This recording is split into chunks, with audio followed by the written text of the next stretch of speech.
جی وعلیکم السلام ورحمۃ اللہ وبرکاتہ۔ محترم بھائی نے لکھا جی میرا سوال ہے کہ گٹکا سپاری وغیرہ کا کاروبار جائز ہے اور اس گھر کا کھانا پینا جائز ہے جو اس کاروبار سے وابستہ ہے؟ محترم بھائی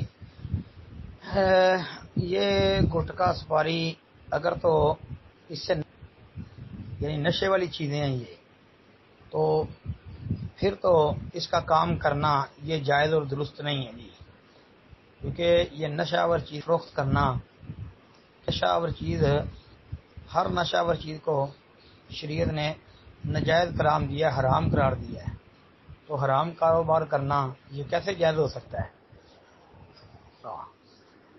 جو حرام کاروبار کرنے والا آدمی ہے تو اس کے گھر میں کھانا پینا جو ہے اس سے اجتناب بھی کر لینا چاہیے، کیونکہ اس کی کمائی جو ہے وہ حلال نہیں ہے۔ اب باقی اگر یہ گٹکا سپاری وغیرہ اس سے نشہ نہیں آتا تو پھر تو ہم اس کے کاروبار کو حرام نہیں کہہ سکتے۔